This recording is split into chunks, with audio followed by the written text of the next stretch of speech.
இங்கே கூடியிருக்கும் என் குடும்பத்தை சேர்ந்தவர்களே, மேடையில் அமர்ந்திருக்கும் பெரியவர்களுக்கும் இயக்குநர் அவர்களுக்கும் மேலுள்ள நடிகர்களுக்கும் தொழில்நுட்ப கலைஞர்களுக்கும் பத்திரிகையாளர் அன்பர்களுக்கும் என்னை ஞாபகப்படுத்திக் கொண்டிருக்கிற யூடியூப்பை சேர்ந்த அன்பு சகோதரர்களுக்கும் மேலும் உள்ள அத்தனை நல்லுள்ளங்களுக்கும் இந்த இடத்தை அளித்திருக்கும் நிர்வாகத்திற்கும் என்னுடைய வணக்கங்களை சொல்லி, நான் சொன்னேன் அவர்கிட்ட, ஏன்னா சீக்கிரமாக நான் பேசணுங்க, சரி நான் போனால் தான் எனக்கு டேப்லெட்லாம் சாப்பிட்டு படுத்தா தான் படுக்க முடியும். என்னால் எனக்கு 2 கால்லையுமே ஆப்ரேஷன் ஆகி நான் 2 வருஷம் பெட்டில் இருந்தேன்.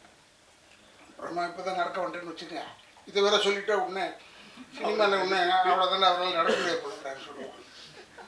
அதெல்லாம் நடக்கிறேன். ஏன்னா சினிமாக்காரன் மட்டும் தூங்கும்போது கூட கால் ஆடிக்கிட்டே தூங்கும். அப்படி இல்லைன்னா போயிட்டோன்னு நினச்சி வேற ஆளாக போட்டுருவாங்க. அது மாதிரி சினிமா, அது இப்போ இருக்கிற சினிமா ரொம்ப நட்போட எல்லாருமே, நாங்களும் இருந்தோம் நட்போடமாக தான் இருந்தோம். பட் இங்கே ஒரு குடும்பமாக ரொம்ப நேசித்து எல்லார் பேரையும் தனித்தனியாக தெரியுது, எல்லார் பேரையும் தெரியுது. ரொம்ப பார்க்குறதுக்கே நமக்கு ஒரு சந்தோஷமாக இருக்குது. என்னை கூப்பிடும் போது, ஏன்டா என்ன கூப்பிட்றீங்க, இதை பேசணுமா, அதுக்காக கூப்பிட்றீங்களாடான்னு கேட்டேன். இல்லைங்க நீங்கள் நடிச்சிருக்கீங்க இதுலன்னு சொன்னாங்க. மறந்து போச்சு. இது பார்த்தா ஏதோ ஒரு 2 நாள் ஒர்க் பண்ணேன்னு நினைக்கிறேன், ஐ டோன்ட் நோ. பட் இந்த டைரக்டர் ஏன் நான் பாராட்டுறேன்னா, ஜான் பிள்ளையாக இருந்தாலும் ஆண் பிள்ளையாக இருக்கிறார். ரொம்ப ஆள் சைஸ் தான். அதே மாதிரி தமிழ்துறை எப்பவுமே நான் பேசுவேன், இந்த படத்தில் ஏதோ அவர் தானே ப்ரொடியூசர், அவர் பேர் ஏன் வரல, ஏதோ ஒரு ஒய்ஃப் பேரை போட்டிருக்காங்க போலன்னு நினச்சிக்கிட்டே இருந்தேன். பார்த்தா படத்தில் கேரக்டருக்கு பேரே தமிழ்துறை. என் பேர் போடுறதுல இல்லை, எழுதுறதுல இல்லை, அப்போ கேரக்டர் பேரை வச்சிடுறோமா. இப்போ தமிழ்துறைன்னு ஒழிச்சிக்கிட்டே இருக்கும். ரொம்ப ஒரு நல்ல குரூப். பெரிய எல்லாருமே பத்திரிகையாளர்கள் எல்லாருமே சப்போர்ட் பண்ணணும் டு திஸ் குரூப். ஏன்னா இது மாதிரி படங்கள் வெற்றி அடைய இப்போ தான் ஒரு நல்ல பெரிய வாய்ப்பு வந்திருக்கு எல்லாருக்கும். நான் முதல்ல தம்பிக்கிட்ட கேட்டேன், ஐ திங்க் சரத்கிட்ட பேசுகிறேன், இதில் ஏதாவது பேய் இருக்காரான்னு. இல்லைண்ணா பேயெல்லாம் கிடையாது, ஆனால் ஒன்று இருக்குது, வெட்டுக்குத்து இருக்குது. ஏதோ ஒன்று இருக்கணும், இல்லை ஏதோ ஒன்று இருக்கணும். வெட்டு குத்தாவது இருக்கணும், ரத்தம் இருக்கணும். ஆனானப்பட்டு எங்கள் ரஜினி சாருக்கு வெறும் ரத்தமாக இருக்குது படத்தில், இல்லை அவரே ரத்தத்தை நம்பி எடுக்கும்போது நம்மெல்லாம் என்ன சாதாரணமான நோ, ஸ்டார்டிங்லேருந்தே ரத்தத்தை காமிக்கலாம், தப்பே கிடையாது. ரொம்ப நல்ல இந்த படம் வந்திருக்கும்னு ஒரு எதிர்பார்ப்பு இருக்குது. டெஃபினட்டாக தேட்டரில் பார்க்குறதுக்கு இன்னும் பிரமாதமாக இருக்கும். இங்கே இருக்கிற பத்திரிகையாளர் நண்பர்களுக்கு சொல்கிறேன், தயவுசெய்து இந்த தேட்டரில் பார்க்க சொல்லுங்கள் ஜனங்களை. ஏன்னா இந்த ஓடிடி பிளாட்ஃபார்ம் இது என்னமோ சொல்கிறாங்க, இங்கிலீஷில் சொல்கிறாங்க. இதில் ஆனால் ஒரு பாட்டு அப்படி தான் பார்த்தேன், ஒரு பாட்டு ஆங்கிலத்திலே பாடியிருக்காங்க. எனக்கு அது புரியல, யார் பாடியிருக்காங்க, அதுவும் நீங்கள் தான் பண்ணீங்களா? அது ஆங்கிலத்திலே போடுறாங்க, அந்தளவுக்கு வந்துருச்சு இப்போ. ஸோ என்னடா டைட்டில் மட்டும் இவ்வளோ அசிங்கமாக வைக்கிறாங்களே படத்துலன்னு நான் யோசித்தேன். பார்த்தா பாட்டே ஆங்கிலத்தில் பேசியிருக்காங்க. ஸோ இனிமேல் நம்ம இம்ப்ரூவ்டு, அதாவது இந்தியாவுக்குள்ளே ரிலீஸ் ஆகலன்னா கூட பரவாயில்ல, வெளியே போய் ரிலீஸ் ஆனாலும் இங்கிலீஷ் புரியும்ல எல்லாருக்கும். அதனால என்னமோ தெரியல இங்கிலீஷில் பாட வச்சுருக்காங்க. I am not against English. I studied in Anglo Indian school. But still Tamil படம்னு வரும்போது ஏற்கனவே தமிழை கொலை பண்ணிகிட்டு இருக்காங்க. அதில் வேறு இப்போ ஒரு ஆங்கில பாட்டு அது இதுன்னு வச்சு ரொம்ப தமிழை கொண்டுடாதீங்க, இல்லாமல் ஆக்கிடாதீங்க. இப்போ எப்படி தமிழ்துறை பாருங்கள், சுயநலமாக தன்னுடைய பேரை ஹீரோக்கு வச்சு விட்டார். அது மாதிரியாவது இருக்கணும், ஒரு சுயநலம் வேணும்ல, இல்லைன்னா இது முடியாது. டெஃபினட்டாக இது பெரிய வெற்றியாகவும், ஐ திங்க் 12th ரிலீஸ் நினைக்கிறேன் இந்த படம், இல்லை ஏதோ ஒன்று தேட்டர் எப்போ கிடைக்கும் போது போங்க. ஏன்னா இப்போல்லாம் பேப்பரை திறந்தால் போதும், டெய்லி 2 படம் பார்த்துக்கிட்டே இருக்கோம். அது மாதிரி இல்லாமல் இந்த படம் பெரிய வெற்றியாக அமைய வேண்டும். ஏன்னா சகோதரர் இந்த கதாநாயகனை நடித்தவர்கிட்ட வரும்போதே சொன்னேன், உன்னை எங்கேயோ பார்த்த மாதிரி இருக்கிறியா, நல்லா இருக்கிறியா நீ அப்படின்னு சொன்னேன். இந்த படத்தில் ஒரு நல்ல ஒரு கதாநாயகன் பண்ணியிருக்காரு. அவரெல்லாம் டெஃபினட்டாக பெரிய அளவில் வளர வேண்டும். இப்போ தீனாக்கு போய் இதை சொல்லக்கூடாது, தீனா நீ வளரணும், நல்லா வளர்ந்துட்டான் இப்போ, இல்லை நல்லா நல்லா ஆகிட்டான். முதல்ல அவன் முகத்தை பார்த்த உடனே நினச்சேன் இது நல்ல படம், இது வந்து வெறும் குத்துக்கோலையாக தான் இருக்கும், ஏன்னா இவன் நடிக்கிறான் இதில் அப்படின்னு யோசனை பண்ணிட்டு இருந்தேன். அதே மாதிரி வந்துடுச்சு. மீதியில் என்ன பற்றி சொல்லுவாங்க, நான் நடித்தேன்னா வேலன் இருக்கார், அவர் குடும்பத்தை கெடுப்பார் அப்படின்னு சொல்லுவாங்க. ஆனால் இப்போ இவரை பற்றி குடும்பத்தெல்லாம் கெடுக்கிறது இல்லை, குடும்பத்தை கொலை பண்ணிடுவார், அவ்வளோதான். இதான் வித்தியாசம் எங்களுக்கு வந்து. பட் ஸ்டில் இவர் கூட இப்போ வில்லனாக பண்ணியிருக்காரு. அவர் உண்மையிலே எனக்கு ரொம்ப பிடிக்கும். இப்போ லேட்டஸ்ட்டாக இவர் தான் யங் யூத் வில்லன். இப்போ தீனா அங்கேருந்தெல்லாம் கொஞ்சம் ப்ரொமோஷன் வாங்கியிருக்காருன்னு நினைக்கிறேன். ஏன்னா நான்லாம் ரொம்ப ப்ரொமோஷன் வாங்கி ரொம்ப தூரத்துக்கு போயிட்டேன். நான்லாம் இப்போ ஆர்டர் பண்ணுறதோட சரி, இப்போ எவ்வளோ கொலை பண்ணு, இந்த குடும்பத்தை அப்படின்னு ஆகிட்டேன். ஏன்னா நம்மளால முடியல. இன்னும் கொஞ்சம் தீனா இருக்கார் போல இருக்கு, இன்னும் கொஞ்சம் போய் அவரே போய் கொள்கிற அளவில் இருக்காருன்னு நினைக்கிறேன். But anyway I really appreciate. நம்ம ஏன்னா சில பேர் முகத்தை பார்க்கும்போது நல்ல இடத்துக்கு கூப்பிட மாட்டாங்க பொதுவாகவே. ஏன்னா அச்சமில்லை படம் பண்ணும்போது டைரக்டர் கேபி சார்கிட்ட போய் நான் எப்பயுமே அட்வான்ஸ் வாங்குறது அவர்கிட்ட வாங்குவேன். படம் தர மாட்டாங்க, இருந்தப்போ அவர்கிட்ட தான் போய் வாங்குவேன், சண்டை போட்டாவது வாங்கிடுவேன். அது ஒரு எனக்கு ஒரு ப்ராக்டிஸ். ஏன்னா ஃபஸ்ட்டு படம் மண்ணிலேருந்து அவரோட ஒர்க் பண்ணிகிட்ருக்கேன். அப்போ அவர்கிட்ட போய் கேட்டேன். நான் கேட்டதுக்கு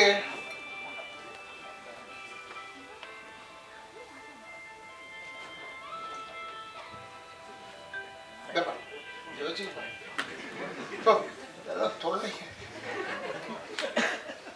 செல் அரிச்சிருது நம்மளை. அப்போ பாலச்சந்திர சார்கிட்ட போய் தான் எப்போ ஃபஸ்ட்டு படம் வாங்குறது எனக்கு. அது ஒரு பழக்கம், அவர் இருக்கிற வரைக்கும் அப்படி தான் இருந்தேன். அப்போ நான் எதுக்கு சொல்ல வந்தேன்னா, இவங்க எல்லாருமே சேர்ந்தாலும் சரி அந்த படத்தை பற்றி ஆகா ஓஹோன்னு சொல்லுவோம். இந்த படத்தை இப்போவே ட்ரெய்லரில் பார்த்தாலே ஆகா ஓஹோன்னு சொல்லும் மாதிரி தான் இருக்குது. ஆனால் நிச்சயமாக இந்த படம் நன்றாக ஓட வேண்டும். தமிழ் மக்கள் தயவுசெய்து தேட்டரில் வந்து இந்த படத்தை பாருங்கள். இதான் இந்த ஓடிடியில் போடுறான், அதில் போடுறான், இதில் போடுறான், அதெல்லாம் அவங்க எவ்வளோ சிரமப்பட்டு விற்று வரணும் தெரியுமா? அதுக்கு தயவுசெய்து அவங்களுடைய சிக்கலை வந்து நீங்களும் அந்த சிக்கலை எடுத்து தமிழ் வாழ வேண்டும் என்றால் இந்த மாதிரி தமிழ் படங்கள்லாம் நீங்கள் வந்து பார்க்க வேண்டும். தேட்டரில் வந்து பார்த்தீங்கன்னா போதும், அதுவாக ஓடிடும். இதை போய் பார்த்தா பெரிய படம்லாம் போய் பார்த்தேன். நான் ஒரு படம் போய் பார்த்தா மொத்தம் ஒரு 100 பேர் இருக்காங்க. 5000 பேர் உட்கார வேண்டிய இடத்துல 100 பேர் இருந்தால் எனக்கு பயம் வருமோ வராதா? ஐயோ நம்ம மட்டும் தனியாக உட்காந்துருக்குமே இந்த பக்கம் நினச்சேன். அப்படிலாம் இல்லாமல் நீங்கள் இந்த படத்தை வந்து தேட்டரில் வந்து பாருங்கள், பெரிய வெற்றி அடைய வேண்டும் என்று எல்லாரையுமே வாழ்த்துறேன். எனக்கு பேர் வந்து ஒருவேளை உதட்டளவில் மறந்திருக்கலாம், உள்ளத்தளவில் மறக்கவில்லை என்று சொல்லி விடைபெறுகிறேன். நன்றி, வணக்கம். நண்பர்களுக்கும் ஊடக நண்பர்களுக்கும் மற்றும் மேடையில் அமர்ந்திருக்கும் அத்தனை தொழில்நுட்ப கலைஞர்கள், நடிகர்கள், தாவூத் டீம் அனைவருக்கும் எனது இனிய மாலை வணக்கம். அதாவது தாவூத்து அப்படின்னு சொன்ன உடனே முதல்ல பிரசாந்த் தம்பிதுரை ஃபோன் பண்ணார், அதுக்கப்புறமா பிரசாந்த் ஃபோன் பண்ணார். இந்த டைரக்டர் பேச சொல்கிறேன், ஒரு வார்த்தை என்னென்னு கேட்டுக்கங்கன்னு. சார் ஒரு 2 ஹவர் கொடுத்தா போதும். என்ன படம் 2 ஹவரா, நான் 2 ஹவரான்னு கேட்டேன். இல்லைங்க 2 ஹவர் வந்தீங்கன்னா போதும், அப்புறமா நான் மிச்ச கதையை சொல்கிறேன் அப்படின்னாரு. எங்க 2 ஹவர் வர சொல்லி என்ன எடுப்பீங்கன்னு கேட்டேன். நீங்கள் வாங்க அப்படின்னாரு. உண்மையிலே மிரண்டு போயிட்டேன். நான் டைரக்டர் பிரசாந்துக்கு வந்து எப்படி பாராட்டினது இல்லை. முதல் முறையாக நான் நிறைய ஃபங்க்ஷன் போயிருக்கேன், இது வரைக்கும் வீசினகையும் வெறுங்கையுமா தான் போயிருக்கேன். முதல் முறையாக பொக்கையோடு வந்தது இந்த தாவூத் படத்துக்கு தான். முதல்ல பிரசாந்தை பார்த்து தம்பிதுரையை பார்த்து ஒரு பொக்கையை கொடுத்து வாழ்த்து சொல்லணும். ஏன்னா அவ்வளவு அழகாக ஒர்க் பண்ணாங்க. பிரசாந்தும் சரி, கேமராமேனும் சரி, அவ்வளவு அழகாக சொன்ன மாதிரியே 2 மணி நேரத்தில் முடித்தாங்க. ரொம்ப அழகாக எடுத்தாங்க. என்னை பார்க்கும்போது நானான்னு எனக்கே ஆச்சரியமாக இருந்தது. ஏன்னா தாவூத் அப்படின்னு சொன்ன உடனே எல்லாருமே சொல்லுவாங்க, என்னை அடிக்கடி பார்த்தோன்னே சொல்கிறது ஜெமினியில் ஏக்வா தோ துக்கேடா தாவூத்தோட ஓபராயாக இருந்தேன், ஆனால் இங்கே தாவூத்துக்கு பிஏவாக இருக்கேன். அது ஒரு பெரிய கொஞ்சம் சேஞ்ச் ஆகிருக்கு, அவ்வளோதான். ஆனால் காஸ்டியூம்லேருந்து ஒரு ஸ்டைல்லேருந்து எல்லாத்தையுமே அழகாக பிரசாந்த் சொல்லி கொடுத்தாரு. அவங்க கூட ஒர்க் பண்ணதில் மிகப்பெரிய சந்தோஷம். ரவி என்ன சொல்லும்போது சொன்னார், யார் படம் ஆரம்பிக்கிறா எப்போ ஆரம்பிக்கிறான்னு தெரிய மாட்டேங்குது. முன்னாடிலாம் super good, Sathyajyothi, Madras talkies, Rajkamal அப்படின்னு பூஜை போட்டால் தெரியும், ஷூட்டிங் போனால் தெரியும். ஆனால் எப்போ ஷூட்டிங்கு எப்போ எடுக்கிறாங்க எப்போ ரிலீஸ் பண்ணுறாங்கன்னு தெரிய மாட்டேங்குது. அந்த அளவுக்கு ஃபாஸ்ட்டாக இருக்கும்பொழுது இந்த படமும் ரொம்ப அழகாக ஃபாஸ்ட்டாக அழகாக எடுத்திருக்காங்க. ட்ரெய்லரை பார்க்கும்போதே தெரியுது. இன்னும் வாழ்த்துறதுக்கு நிறையா பேர் இருக்காங்க. லிங்கா பார்த்தேன், உண்மையிலே வாழ்த்துக்கள். அவங்க கூட சேர்ந்து நடித்த அத்தனை பேருக்கும் சரி, கதாநாயகிக்கும் சரி, இசையமைப்பாளருக்கும் சரி, தீனாலிருந்து அத்தனை பேருக்கும் எனது மனமார்ந்த வாழ்த்துக்கள். இந்த படம் வெற்றி அடைய. நன்றி, வணக்கம். தம்பிதுரை சார் அவருக்கும் வணக்கம். ஸோ ஓகே, தேங்க்யூண்ணா. இந்த படம் எனக்கு கிடைச்சது ஒரு ஒரு ஒரு வித்தியாசமான எக்ஸ்பீரியன்ஸ். நான் ஒரு டீ கடையில் டீ குடிச்சுக்கிட்டு இருந்தேன். அப்போது கார்னரில் ஒரு மணி தொங்கிக்கிட்டு இருந்துச்சு. நான் என்கிட்ட கேட்டேன், இது என்னடா அப்படின்னா, கீச்சைண்ணா அப்படின்னா. எவ்வளோ அப்படின்னா, 50 ரூபாண்ணா. சரி கொடு அப்படின்னா. இல்லை நீங்கள் ஃப்ரீயாகவே வச்சுக்கோங்க அப்படின்னா. சரின்னு வாங்கிட்டு காரில் அந்த மணியை ஆட்டிக்கிட்டே கட்டிக்கிட்டு இருந்தேன். ஃபோன் வந்துச்சு.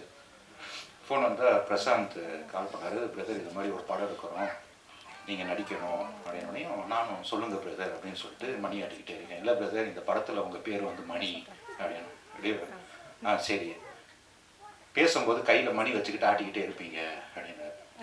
நான் அவர் கதை சொல்லும்போது ரியலாகவே இப்போயும் என் காரில் அந்த மணி இருக்குது. அந்த வச்சுக்கிட்டே தான் கேட்குறேன். கேட்டோடனையும் இது எனக்கு ஒரு மாதிரி பண்ணலாமா வேணாமா அப்படின்னு ஒரு டவுட் இருக்குது. ஆனால் கையில் மணி இருக்குது, இவரும் மணிங்கிறாரு. சரின்னு நான் நடித்த படத்துலலாம் மணிங்கிற கேரக்டர் நான் பண்ண படம் எல்லாமே ஆல்மோஸ்ட் ஹிட்டு. அதனால் சரி ஐயப்பா நீ தான் துணை அப்படின்னு சொல்லிட்டு ஃபஸ்ட்டு போனால் நான் எதிர்பார்க்கவே இல்லை. ஒரு சின்ன க்ரூ தான். அவர் சொன்ன மாதிரி, சரத் சொன்ன மாதிரி தக்காளி சாதம் தயிர் சாதம் தான். ஆனால் ஒர்க்கு வந்து, அதாவது ஒரு 4 நாள் ஷூட்டு நடித்தேன். 4 நாள் நல்லா ஊற போட்டு அடித்து அனுப்பிச்சானுங்க. அதாவது காலையிலேருந்து நைட்டு வரைக்கும் கேப்பே இல்லாமல் நல்லா ஊற வச்சு அடித்து, போதும்டா உடுக்கடா அப்படின்னு சொல்லிட்டு நடிச்சுட்டு வந்துட்டேன். ஆனால் பார்த்தா இப்போ படம் பார்க்கும்போது படம் ஃபுல்லாக வரேன். அது எப்போ படம் ஃபுல்லாக வரதை 4 நாள் எடுத்தாங்க அப்படிங்கிற மாதிரி. ஆனால் படமாக பார்க்கும்போது எனக்கு ரொம்ப பிடிச்சிருந்துச்சு. பிரசாந்தோட ஒர்க்கு வந்து நான் கிட்டத்தட்ட சர்ப்ரைஸ் ஆகிட்டேன். பார்த்துட்டு அவர்கிட்ட 1 மணி நேரம் பேசிக்கிட்டு இருந்தேன். பயங்கரமாக என்ஜாய் பண்ணேன். பொதுவான இப்போ ஓடிடியில் வர படத்தையே நான் ஒரு 4-5 பிரேக் எடுத்து தான் பார்ப்பேன். இது வந்து பிரேக்கே இல்லாமல் நான் இந்த படத்தை பார்த்தேன்.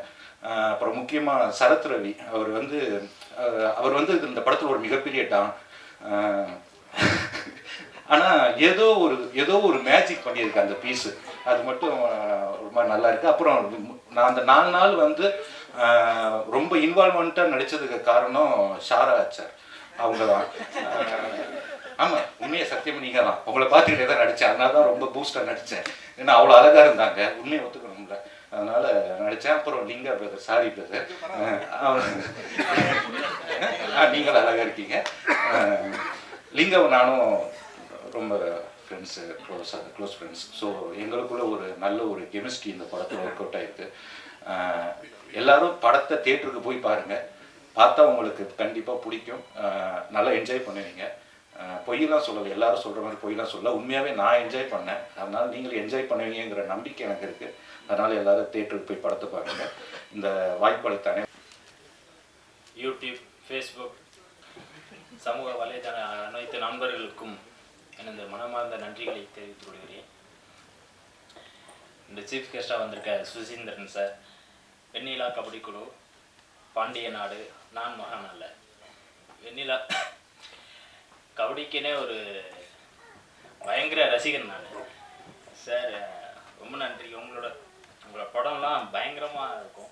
ரொம்ப நன்றி சார் இங்கே வந்ததுக்கு. ப்ரொடியூசர் தம்பிதுரை சார், சாரை பற்றி சொல்லணுன்னா, நாங்கள் ஆல்ரெடி வந்து ஒரு சின்ன ஷார்ட் ஃபிலிம் ஒன்று பண்ணோம், ஆணாதிக்கம்னு. அதில் வந்து ஆக்டர், ப்ரொடியூசர், சாரி எனக்கு வந்து ஃபஸ்ட் டைம்ங்கிறனால சரி பேச வரல, சாரி.